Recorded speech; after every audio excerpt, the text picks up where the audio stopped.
In this lesson, we are going to learn how you round calculated answers. So oftentimes students will ask the question, Mrs. Lee, what should I round my answer to? Well, the answer is the same every time. Your calculated results can't be more precise than your original measurements. Follow the rules in this lesson to guide your rounding. There's basically two different rules. One set of rules, whether you're multiplying or dividing, and another rule if you're adding and or subtracting. So let's dive in and take a look at the rule for when your calculations are either multiplying and or dividing. So when you are multiplying or dividing numbers associated with measurements, you're going to round the answer so that the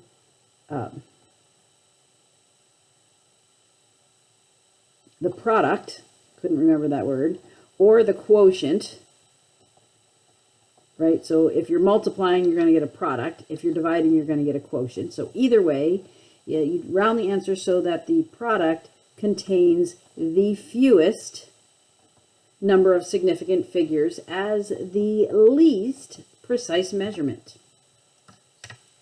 So let's try this example. We've got 4.29, and we're going to multiply it by 3.241. Okay, so we have this unrounded answer. We have 13.90389. Now let's take a look. Centimeters times centimeters is going to be centimeters squared.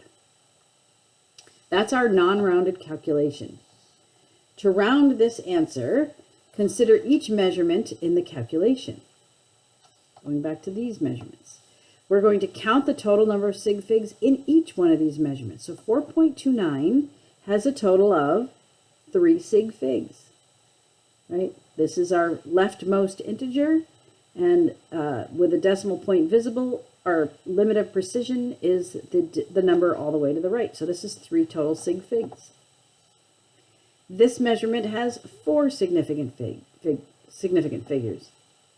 Since the least precise measurement contains only 3 significant figures, you're going to have to round your answer to have only 3 significant figures. All right, well, what happens if we have these numbers like this? We have 4.29 centimeters times 3.2 centimeters. So 4.29 times 3.2, we're going to get 13.728 centimeters squared. That's our non-rounded answer. To round this answer, we have to look at each one of these measurements and count up the number of sig figs. 4.29, as we saw before, has 3 significant figures, and 3.2 has 2 significant figures.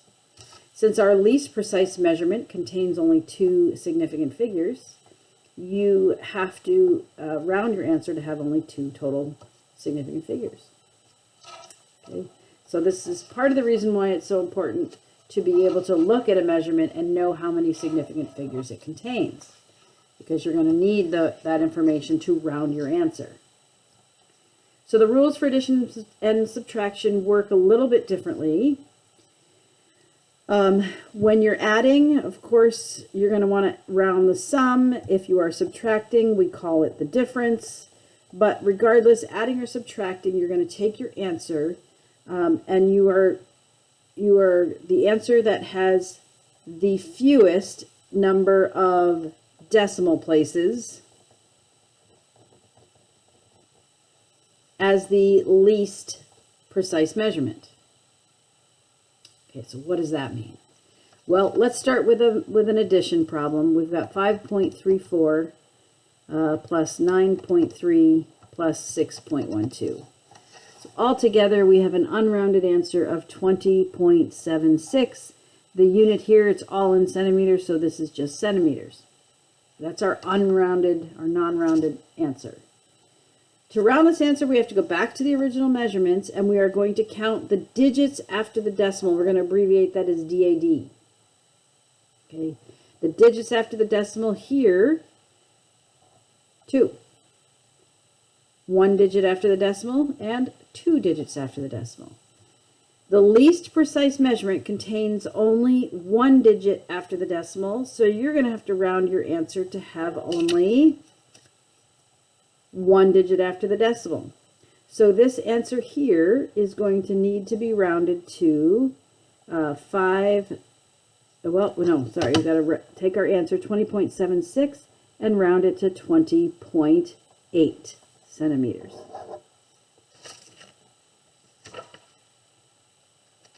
Okay, let's see. Let's do one more example. We're going to take 64.2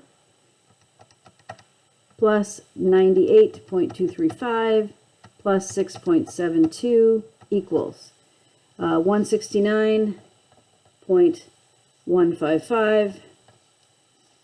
As the non-rounded answer, unit here is centimeters. We have to go back and look at our original answer, our original measurements. We have 1 digit after the decimal, 3 digits after the decimal, and 2 digits after the decimal. So our least precise measurement contains only 1 digit after the decimal, so that is how we are going to have to round our answer. So 169.155 becomes 169.2 centimeters.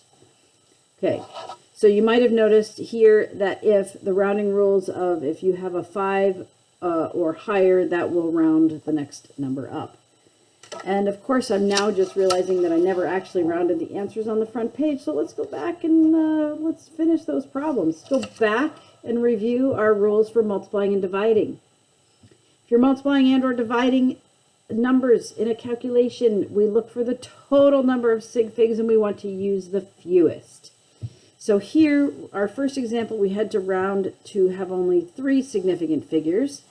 Our unrounded answer was 13.90389.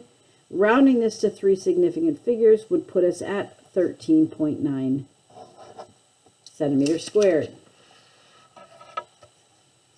In our second example, we decided we had to round to 2 significant figures.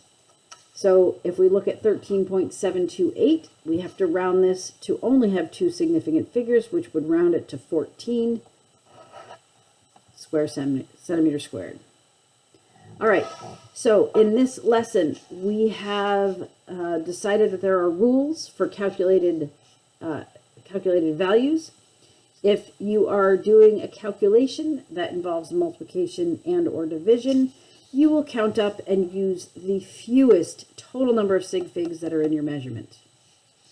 If you are adding and or subtracting, you will not count total number of significant figures. You will only look at digits after the decimal.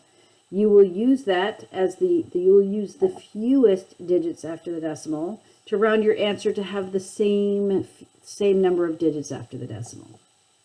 If you are doing a problem that involves both multiplication and division and addition and subtraction, if you're using both of these rules, you have to round according to each part of the math problem and round